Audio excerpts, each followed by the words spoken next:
In his first letter to the Thessalonians, the Apostle Paul exhorts believers to rejoice always, pray without ceasing, give thanks in all circumstances, for this is the will of God in Christ Jesus for you. Now, we talk about praying without ceasing in Christian circles quite a bit, but what does it really mean? Dallas Willard has a wonderful definition of prayer. He says that prayer is talking with God about what we are doing together. My friends, this is what Paul was getting at. Praying without ceasing is talking with God about what we are doing together. And it's good for us to remember that we are all children walking and talking with our Father. This is how Willard comes to his own definition on prayer. And when we understand prayer this way, all that we do, whenever we do it, will involve some form of prayer. As we continue walking with our Father, sharing with Him all that is going on, requests will be made, right? We can share with Him our concerns or our desires in our lives. And since He's our Father who only intends our good, He cares for us, and we begin to find that He too, as Willard points out, is concerned about our concerns, and that our concerns should more than likely coincide with His. This is our walk together. And since we are continuously walking together, we are continually praying with Him. Or as the apostle encourages us, we are ceaselessly praying. And there's a reason why we must walk with God this way, why we share our concerns and our desires, all of our lives with Him. The pastor and author Tim Keller says, to pray is to accept that we are and always will be wholly dependent on God for everything. Now, some of us, or at least for some of us, hearing those words makes us feel uncertain about prayer. To put it briefly, we in the West especially, particularly we as Americans, were taught that we are not meant to depend on anyone for anything. We are conditioned rather to climb the ladders of success, not worrying about who we step on or leave behind along the way, or even how we get there for that matter. We are to pull ourselves up by our own bootstraps, right? Well, let me go ahead and say to you that this is not the way of Jesus, and this is not how prayer works. To pray is already to admit that we are not the ones in control, that there is a God and we are not it. That in the grand scheme of things, we are totally helpless.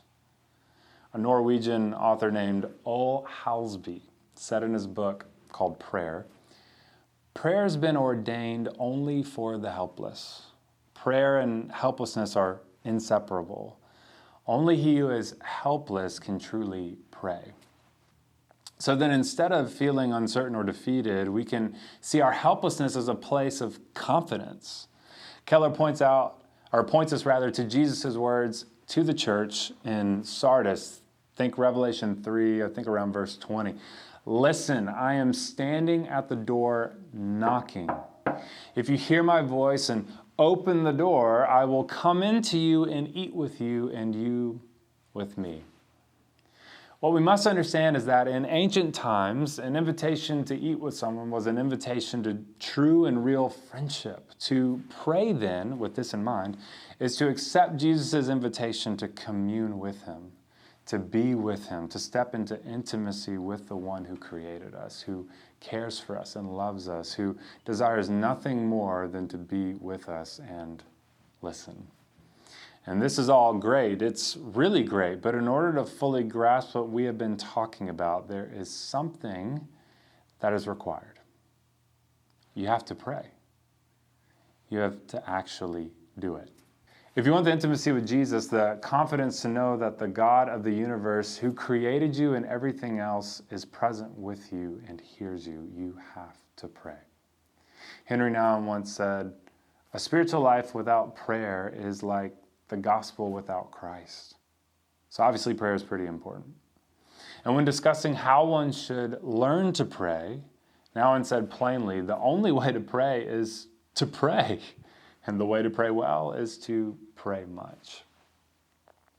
An old preacher once gave an illustration about honey. He points out that you can know honey is sweet rationally, that is, in your mind. And you can also know honey is sweet by tasting it yourself. You can know honey is sweet because other people have told you so, and you, believing what they say, can then accept that honey is in fact sweet. But when you taste honey and you taste its sweetness for yourself, you then know fully, mentally and experientially. When you move from only mentally knowing about honey's sweetness to tasting the sweetness of honey for yourself, you may find yourself saying something like, I knew it had to be sweet because so-and-so told me it was, but I had no idea what they meant. I knew, but I didn't really even know.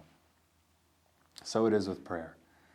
You may know about the sweetness or the goodness of God, but until you open yourself to the Spirit, and until you open yourself up to what God is doing within you, until you quiet your heart, until you become silent and still, until you recognize how helpless and dependent you are, you will not be able to experience this for yourself. There's a difference in knowing about God and knowing God.